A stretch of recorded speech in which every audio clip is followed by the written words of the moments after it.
Mountaineering, trekking, rock climbing आणि बरंच काही. एखाद्या सामान्य माणसासाठी कदाचित शब्दांचा असलेला हा खेळ, पण तुमच्या आमच्यासारख्यांना लागलेलं हे एक व्यसन. सह्याद्रीत मोहिमा करताना आलेल्या अनुभवांची आणि आठवणींची यादी ही कधीच न संपणारी आहे. या सगळ्या गोष्टींना एका शब्दात रेखाटायचं झालं तर जीवन.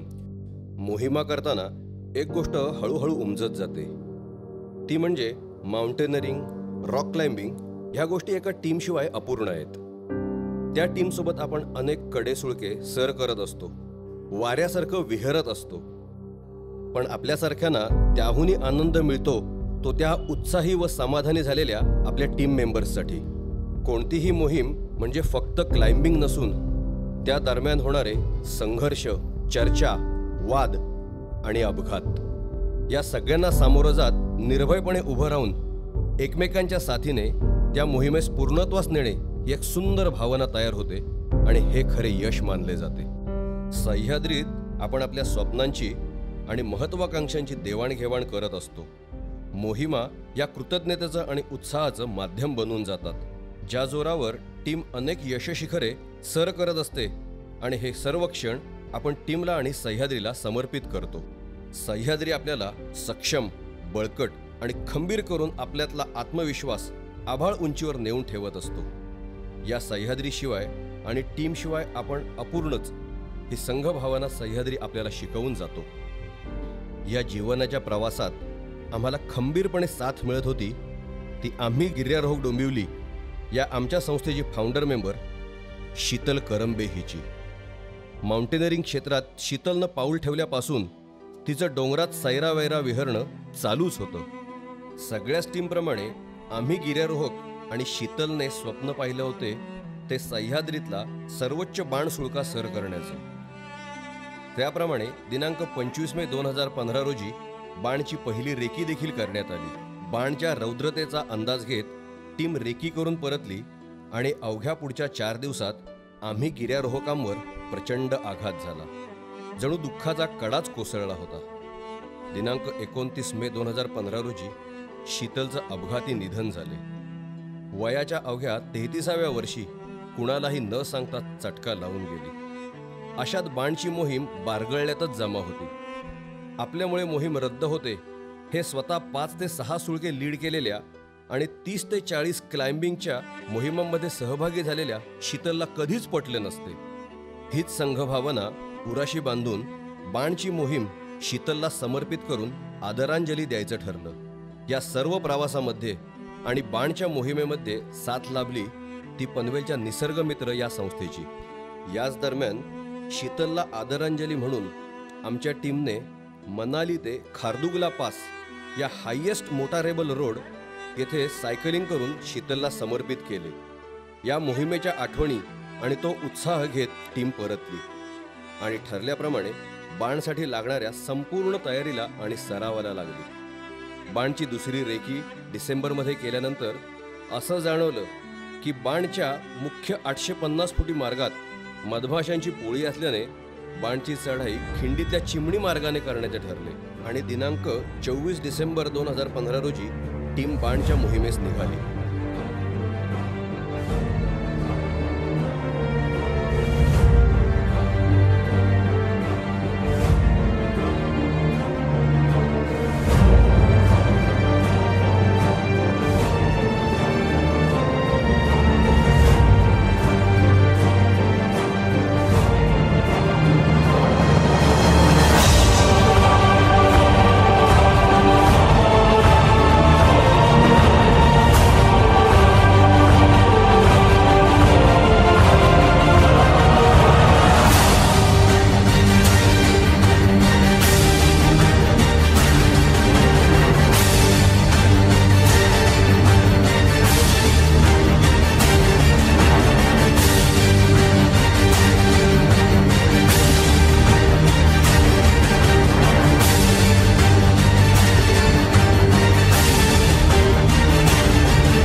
ठरल्याप्रमाणे मी आणि अभिषेकनी क्लाइम्बिंगला सुरुवात केली.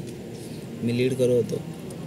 अंदाजे 60 फुटावर जाऊन माझा एक फॉल झाला. त्यामुळे रोप बर्नमुळे माझा हात भाजला. सो आजच्या दिवशीचं क्लाइम्बिंग आम्ही थांबवलं आणि बेस कॅम्पला आलो. आणि दुसऱ्या दिवशीचं क्लाइम्बिंग अभिषेक वैद्य पुढे करणार आहेत.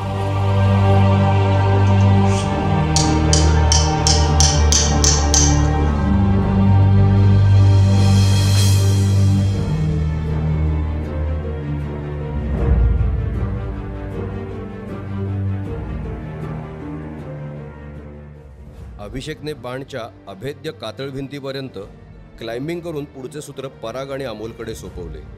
पराग आणि अमोलने कृत्रिम पद्धतीच्या आरोहणाचे उत्तम सादरीकरण करत शेवटच्या टप्प्याची सूत्र अभिषेककडे सोपवली. त्याचवेळी अभिषेकच्या पायाला चटका लागल्यामुळे त्याने शेवटचा टप्पा हा शूज शिवाय करण्याचे ठरवले. अभिषेक हळूहळू बाणच्या माथ्याजवळ पोचताना दिसत होता. माथ्यावर असलेले निवडुंग जणू काही विजयाचा हात पुढे करत होते. बाणच्या माथ्यावर पाऊल ठेवताच अंगावर रोमांच उभे राहिले.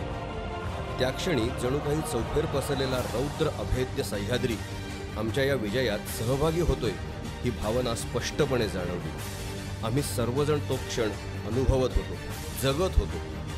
टीमने आणि शीतलनं पाहिलेलं स्वप्न अखेर पूर्ण झालं. बाणच्या माथ्यावर मुक्तपणे विहरणाऱ्या वाऱ्याच्या रूपाने आज शीतलही आपल्या विजयाचे हे क्षण अनुभवत होती. ठरल्याप्रमाणे सर्व टीम मेंबर्सने बाणचा माथा गाठला आणि ही मोहीम शीतलला समर्पित करून आदरांजली दिली. सह्याद्रीने शिकवलेल्या संघभावनेशी आणि ठरवलेल्या मोहिमेशी एकनिष्ठ राहून बाणची मोहीम पूर्ण झाली. कधीच न संपणाऱ्या या यादीत अजून एका अनुभवाची आणि आठवणींची भर पडली. हा कधीच न संपणारा प्रवास चालू आहे, तो फक्त आमच्या सोबतच संपण्यासाठी.